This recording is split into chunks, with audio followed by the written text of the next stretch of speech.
Hello అందరికీ welcome to my channel Bhavishri.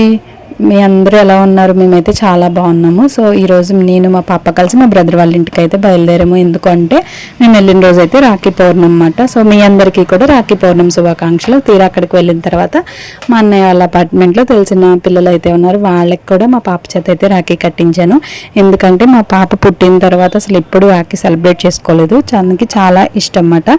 So తను కూడా చాలా ఎగ్జైట్ అయిపోయి హ్యాపీగా ఫీల్ అయ్యి నేను కడతాను అంది. సో నేను హెల్ప్ చేస్తానన్న వద్దు అంటే ఫైనల్గా నా హెల్ప్ తోటి తను రాఖీ అయితే కట్టిందన్నమాట. ఇంకా వీళ్ళు కూడా చాలా క్యూట్గా కూర్చున్నారు, అసలు పేచి అది పెట్టకుండాని.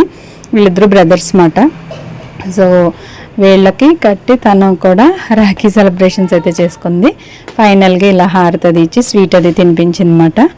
నెక్స్ట్ ఇంకా నేను కూడా రాఖీ సెలబ్రేట్ చేసుకున్నాను మా బ్రదర్తో అయితేని.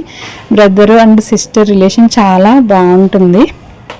మీలో ఎంతమంది రాఖీ సెలబ్రేట్ చేసుకున్నారు, అలాగే మీకున్న మెమరీస్ ఏంటి మీ బ్రదర్స్తో అనేది నాతో అయితే కామెంట్లో షేర్ చేసేసుకోండి. మీ బ్రదర్ అండ్ సిస్టర్ మధ్య ఉన్న మెమరీస్ ఉంటాయి కదా, అవి. నేను మా బ్రదర్ అయితే చాలా తక్కువ మేము సెలబ్రేట్ చేసుకోవడం, ఎందుకంటే కట్టడం అనేది, రాఖీ కట్టడం అనేది. ఎందుకంటే నేను ఒక ప్లేస్లో, మా బ్రదర్ ఒక ప్లేస్లో ఉండేవారన్నమాట చదువుకోవడానికి. ఇంకా తక్కువ అలా అయితే కట్టడం. కాకపోతే మ్యారేజ్ అయిన తర్వాత ఎక్కువ రెగ్యులర్గా అయితే కడుతున్నాను అనమాట. నెక్స్ట్ వచ్చేసి మాకున్న మెమరీస్ ఏంటంటే మేము ఎక్కువ కొట్టుకునేవాళ్ళం చిన్నప్పుడు అయితే చాలాని. మా అమ్మగారి చేతిలో కూడా తన్నులు తినేవాళ్ళం అన్నమాట. నేనైతే ఏదో ఒకటి అని మా అన్నయ్యని ఇరికించేసి తర్వాత మా ఫాదర్కి వెళ్ళి నేనే రివర్స్లో కంప్లైంట్ చేసేదాన్ని, వాడే నన్ను కొట్టాడు అది ఇది అని. కానీ ఎక్కువ కొట్టుకున్న వాళ్ళ మధ్య బాండింగ్ ఎక్కువ ఉంటుంది అంటారు కదా, అలాగే మా మధ్య కూడా చాలా మంచి బాండింగ్ అయితే ఉంటుంది.